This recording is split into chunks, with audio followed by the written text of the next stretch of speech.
신명기 8장 2절 한 절만 같이 읽겠습니다. 시작. 내 하나님 여호와께서 이 40년 동안에 내게 광야길을 걷게 하신 것을 기억하라.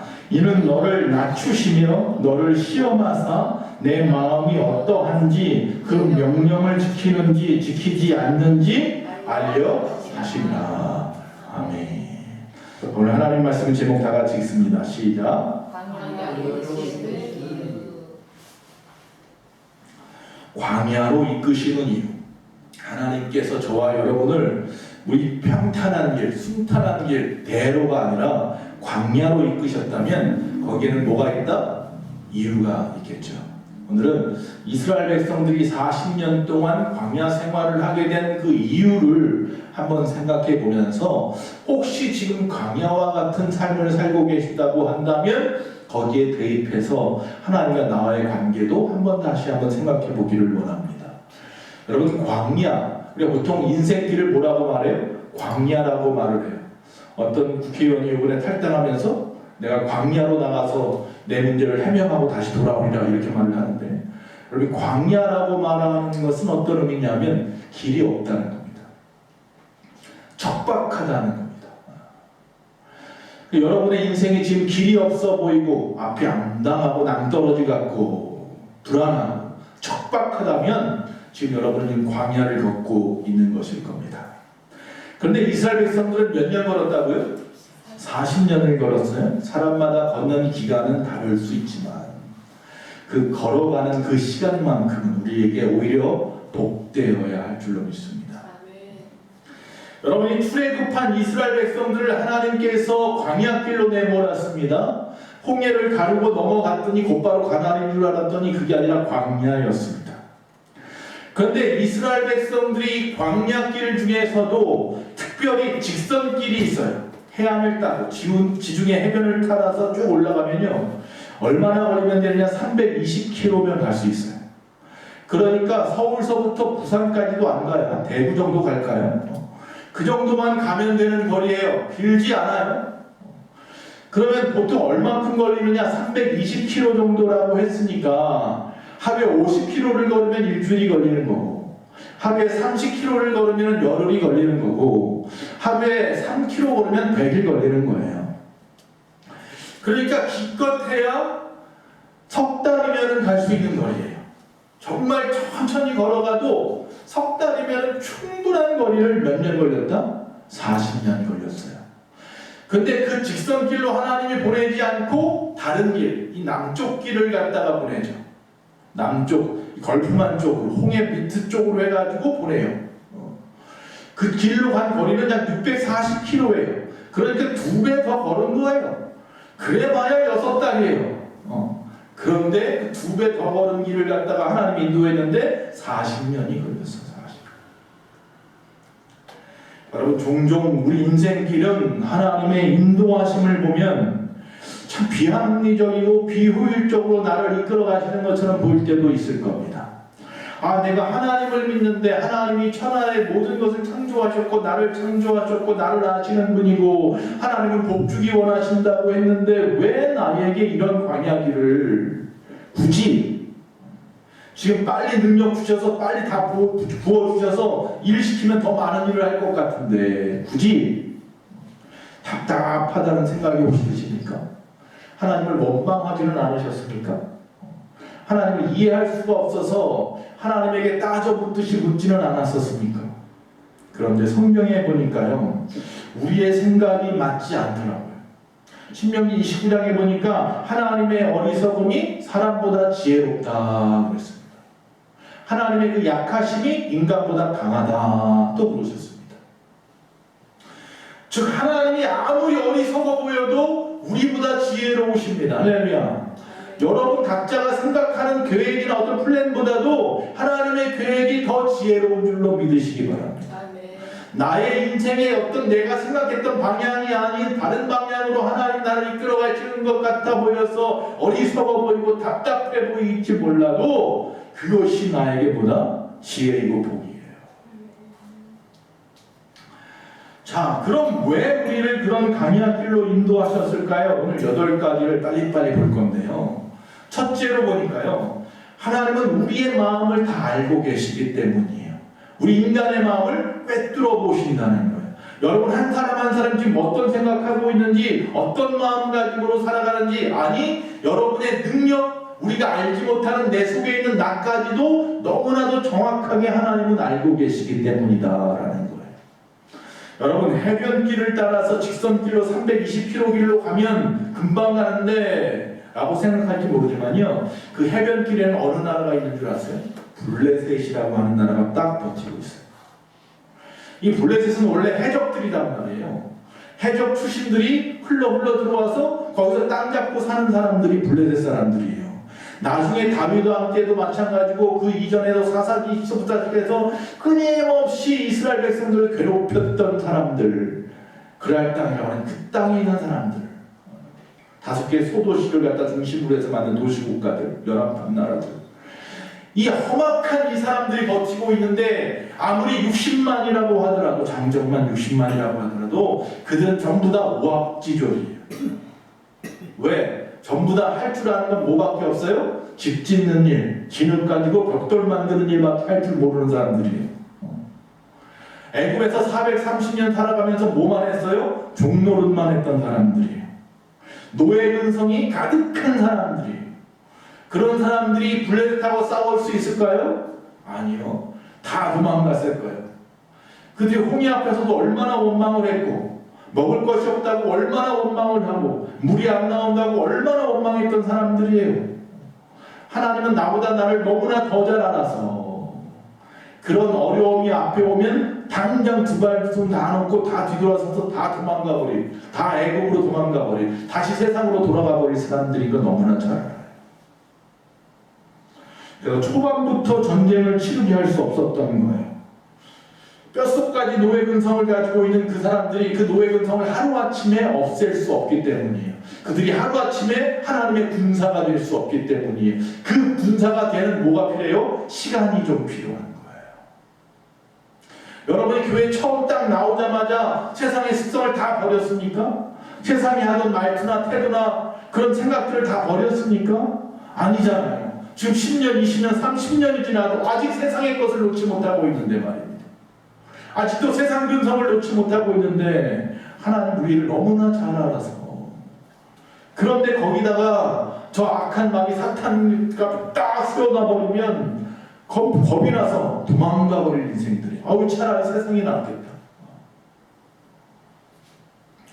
여러분 이처럼 먼저 훈련을 통한 노예 근성을 버리게 하는 그 일이 선행되어야 했다는 것을 하나님은 너무나 잘 알아요. 그래서 오히려 광야 길은 그때게 복된 길이에요. 노예 근성을 버리는 시간이었거든요.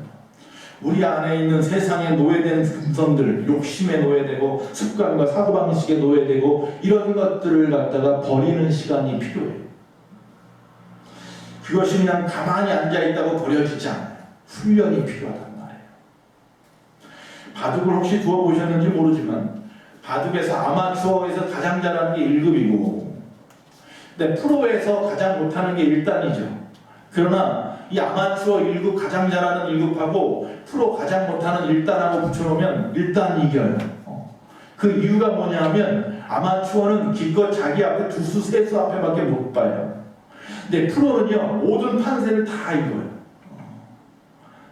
눈이 달라요. 바라보는 눈이 다르다는 거예요. 여러분 아무리 내가 세상에서 날고 기는 어떤 능력 있는 사람이라고 할지라도요 기껏해야 내 인생에 한 치 앞, 두 치 앞도 못 봐요. 그러나 하나님은 아무리 어리석게 생각하더라도 그냥 쉽게 생각하신다고 해도 내 모든 삶의 판세를 다 보고 계시는 분인 줄로 믿습니다. 그래서 우리를 하나님께서 광야로 본 거예요. 나도 알고 저 적들도 알고 다 알고 계시거든요. 둘째로 하나님은요 죄송합니다 평탄한 길보다는요 광야 길을 좋아하십니다. 아니 왜 평탄한 길을 놔주시고 왜 광야 길을 좋아하시느냐. 여러분 혹시라도 뭐 직장생활 같은 거 하다 보면 상사, 윗사람들을 섬기다 보면 섬기는 분의 그 성향을 알게 됩니다. 보통 그 사람의 성향을 잘 알고 파악할 줄 알면 사회생활이 편하죠. 마찬가지로 우리가 신앙생활을 편하게 하고 싶으니까 그러면 하나님의 성향을 좀 알아야 되는데, 하나님의 성향 첫 번째 뭐예요? 평탄한 길보다 광야 길을 좋아하신다는 거예요. 왜 하나님은 쉬운 길보다 어려운 길을 좋아하시느냐? 거칠고 황량하고 척박한 것을 왜 좋아하실까요? 장난꾸러기신가 하나님이? 하나님은 사랑받는 사람을 바라보기를 원하십니다. 우리가 가만히 생각해 보세요. 하나님의 사랑을 받는 사람들을 한번 바라보세요. 성경에 나와 있는 인물들을 보자는 거예요. 자, 당장 이들을 이끌고 있는 모세는 40년 동안 어디에 있었어요? 미디안 광야에 있었어요. 그리고 하나님이 그를 들었었어요. 우리가 잘 아는 다윗 왕은 유다 광야에서 미친 척하면서 사울 왕을 피해서 도망 다녔어요. 또 아들을 피해서 모압 땅으로 넘어가 그 광야에서 또 도망 다녔어요. 우리가 잘 아는 사울 청년이 우리가 잘 아는 다메섹에서 예수님을 만나고 나서 눈이 멀었다가 그 눈이 뜨임을 얻고 난 다음에 그가 아라비아 사막에 들어가서 열심히 기도하고 또 공부하고 준비하는 시간이 있었어요. 자, 요셉도 마찬가지입니다. 요셉도 잡혀가서 애굽에서 끊임없이 종생활하고 또 모자라서 또 옥살이도 하고 말이죠. 예수님도 유다 광야에서 복음을 전했단 말이죠. 세례 요한도 유다 광야에서 복음을 전했단 말이죠. 여러분, 하나님 앞에 사랑받는 자, 아니 하나님의 아들조차도 어디로 내몰았어요? 유다 광야로 보냈어요. 유다에서 40일 금식시키고 마귀에게 3번이나 또 시험당하게 하시고. 하나님은 험한 곳 광야를 좋아하십니다. 왜 그럴까요? 광야는 앞에서 말씀드린 대로 결핍의 장소입니다. 길도 없지만 아무것도 없습니다. 먹을 것도 없습니다. 쉴 만한 것도 없습니다. 물도 없습니다. 그래서 하나님만 의지하기 딱 좋은 곳입니다. 그래서 그 눈을 들어 하늘을 보기에 딱 좋은 곳이 광야입니다. 하나님은 우리가 하나님만 바라보기를 원하시거든요. 하나님과 눈 마주치기를 원하시는데 우리가 세상에서는 안 마주치거든요. 세상에 한눈판을 아주 마음을 다 빼앗겨가지고 하늘들을 한번 쳐다보지를 않는다는 거예요. 광야라는 말을 미드바르라고 하는데, 미드바르라고 하는 말은 다바르라는 말에서 나왔는데 이 말은 말씀이라는 뜻이에요. 다시 말하면 광야는 어떤 곳이냐? 하나님이 말씀하시는 곳이에요. 그리고 하나님의 말씀을 듣는 곳이에요. 그것밖에 할 게 없어요. 하나님께서 모세오경을 갖다가 이스라엘 백성에게 주시면서 특별히 율법을 주시면서 그들에게 뭐라고 말하는 이스라엘아 들으라 그랬습니다. 신명기 6장에. 마음을 다하고 뜻을 다하고 정성을 다하고 하나님을 사랑하라라는 겁니다. 그걸 갖다가 항상 내 미간에도 붙이고 손목에도 붙이고 집 문설주에도 붙이고 들어가거나 나가거나 항상 그것을 외우고 들어라. 그래서 그 아이들은 태어나면 뭐예요? 모세오경을 달달달달 외우게 시켰어요. 말씀. 들으면 사는 존재가 인간이에요. 그래서 쉐마적 존재라고 하는데 쉐마가 이제 듣는다는 거예요. 하나님의 말씀을 들어야 사는 존재가 저와 여러분이거든요. 그런데 바로 광야가 하나님 말씀 듣기가 딱 좋아요. 왜? 광야에는 소음이 없어요. 광야에는 한눈 팔만한 것이 아무것도 없어요. 조용한 것들. 그래서 하나님 말씀이 잘 들리는 곳이 어디다? 광야입니다. 많은 사람이 그럴 겁니다. 아니 저는 하나님 말씀 많이 들었어요. 신앙생활을 몇십 년을 했는데 하나님 말씀을 얼마나 많이 읽었고 많이 들었는데 제가 지금 하나님 말씀을 듣는다고 할 때 듣는다는 건 귀로 듣는다고 얘기하는 게 아니에요. 마음으로 믿어내야 되는 거예요. 그 말씀대로 살아가고 행동하여 표현하여 드러낼 때 그것이 바로 하나님 말씀을 듣는 거예요. 너 말씀 잘 듣는다 그러죠.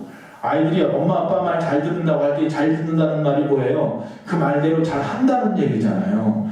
착각하지 마세요. 성경 말씀 많이 들었다고 해서 그게 말씀 잘 듣는 게 아니에요. 하나님이 우리를 광야로 이끄는 이유, 하나님의 말씀 듣기 딱 좋은 곳이어서 우리가 말하는 최고의 자리는 하나님의 말씀이 잘 들리는 자리예요. 그래서 최고의 교회는 어떤 교회냐? 하나님의 말씀이 잘 들리는 교회가 최고의 교회예요. 최고의 은사는 뭐냐? 하나님의 말씀을 잘 듣는 은사가 최고의 은사예요.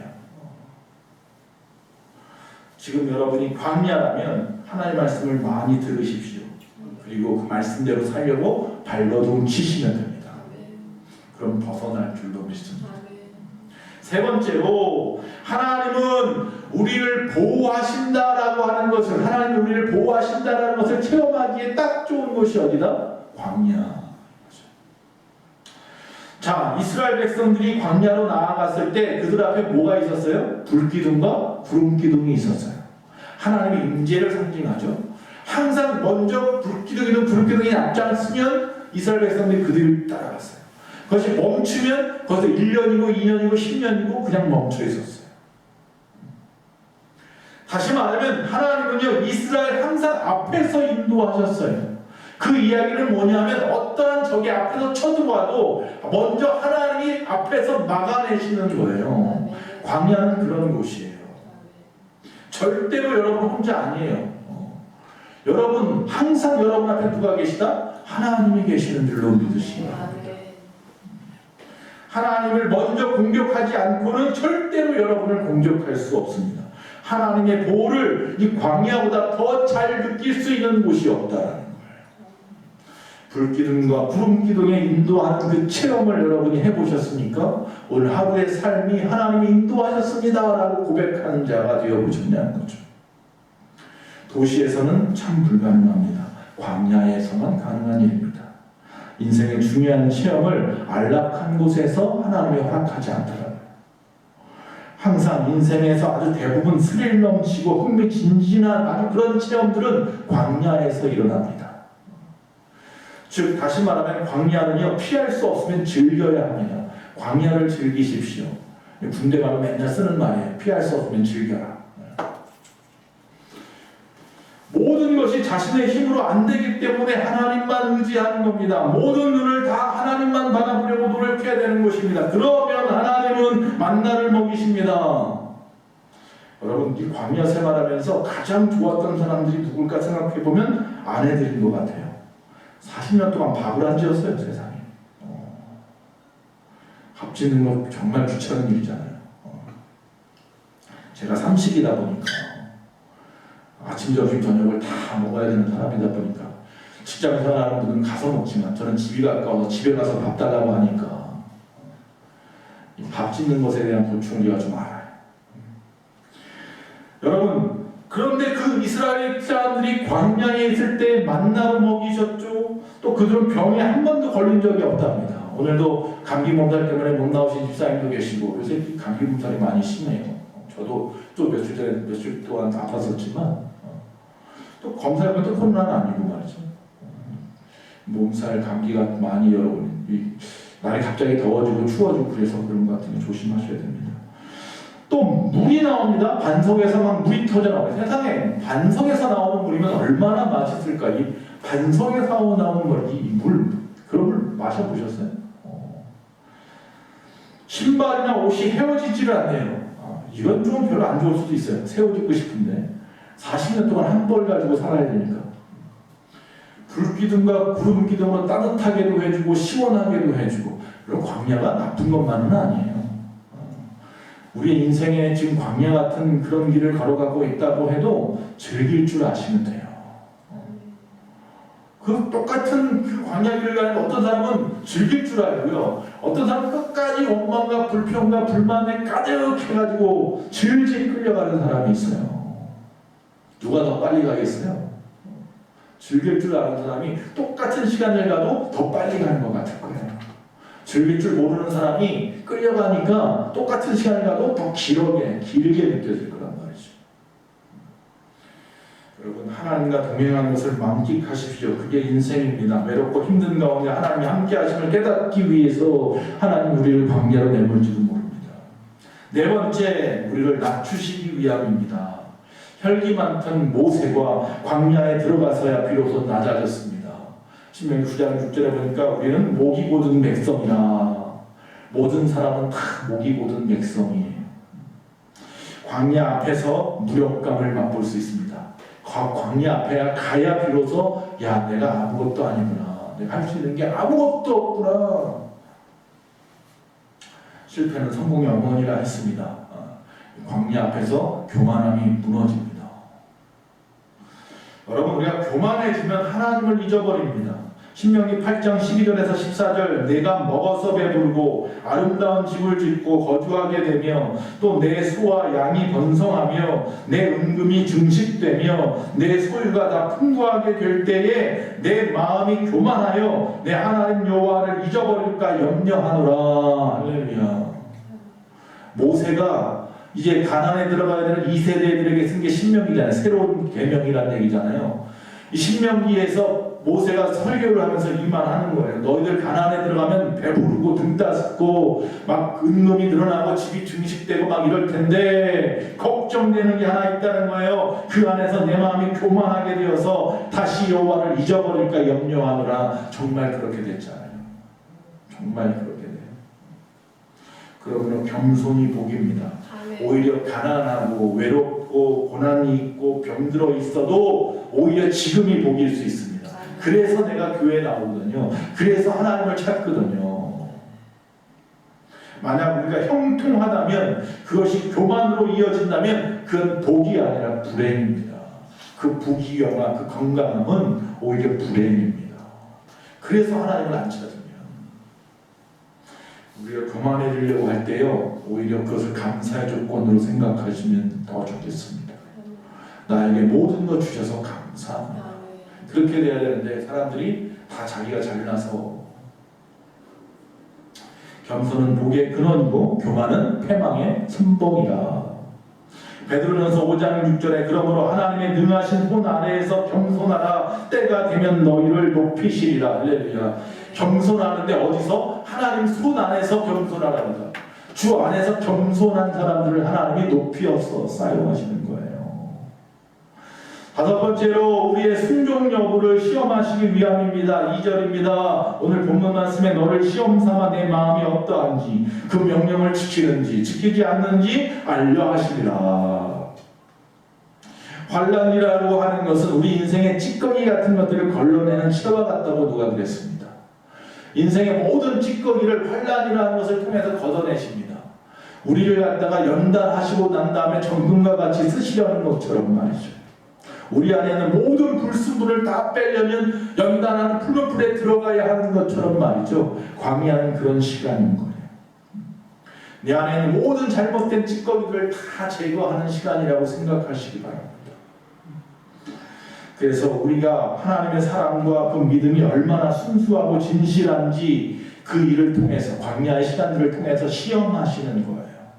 여러분 공부 잘하는 친구들은 시험을 즐길 줄 아는데 공부 못하는 친구들은 시험 때문에 시험 보기 전부터 끙끙끙 앓고 있죠. 자, 여섯 번째, 인간이 떡으로만 살 수 없는 존재임을 알게 하기 위해서 광야로 내몰 수도 있습니다. 도시에 살려면 많은 것이 필요합니다. 그렇죠? 집도 있어야 되고요. 도시에 살아가려면 뭐 엄청 많은 것들이 필요하죠. 그런데 여러분 광야에서 산다고 해보십시오. 광야에서 뭐 많은 거 필요 없습니다. 먹을 것 있으면 되고 잠잘 곳 있으면 되는 겁니다. 그럼 돼요. 뭐. 광야에서 금은보화가 있으면 뭐 할 건데 그럼. 어디다 팔아먹을 거예요. 뭐 할 거예요. 광야에서. 그냥 광야에서 먹고 자면 되는 거예요. 그것만 할 수 있으면 되는 거예요. 우리가 이 땅에 살아가면서 정작 그 마음은 가난한 사람들이 많아요. 마음이 부자가 되십시오. 심령이 가난한 자는 복이 있나니 그러니까 가난함이라는 것이 갈급함인데 그 이야기를 생각하지 못하고 많은 사람들이 그 마음에 막 부유한 세상의 것들로 막 부유해지고자 하는 마음으로 가득하죠. 여러분 하나님의 말씀이 튀어지기 전까지는 절대로 영적인 허기짐은 달래질 수가 없습니다. 우리 안에 인간은 절대로 떡으로만 사는 존재가 아니라는 사실을 다시 한번 기억해 보십시오. 오히려 가난하면서도 행복한 사람이 있고 부자이면서도 나는 불행해하는 사람이 더 많다는 사실을 기억하십시오. 7번째입니다. 광야는 때때로 하나님께서 우리를 징계하시는 것일 수도 있습니다. 다시 말하면 우리가 이 땅에 있으면서 광야를 통해서 나를 잘 인도해가지고 나를 잘 써먹어야지, 뭐 하나님의 뜻대로 사용해야지, 복을 줘야지, 은혜를 줘야지, 사랑해야지, 이럴 수도 있지만 내가 정말로는 죄져서 그럴 수도 있어요. 징계일 수 있다는 거예요. 물론 하나님의 징계는 결국 사랑의 매이죠. 그러나 잘못한 게 분명히 있기 때문인 거예요. 지금까지 이야기만 잘못 들으면 착각할 수 있어요. 광야는 내가 실수해서 오는 게 아니구나. 어쩔 수 없이 하나님께 나를 시험하시려고 이렇게 내몬 것 뿐이지 나는 실수 하나도 안 한 거야가 아니라는 거예요. 광야에 간 이유 중에 또 하나는 뭐냐? 내가 분명히 잘못한 게 있을 수 있다는 거예요. 징계 받아야 하고 매 맞아야 할 것이 있어서 내몰렸을 수도 있어요. 그건 어떻게 해야 돼요? 회개하는 수밖에 없어요. 하나님 앞에 간절하게 눈물 흘리며 통회 자복해야 돼요.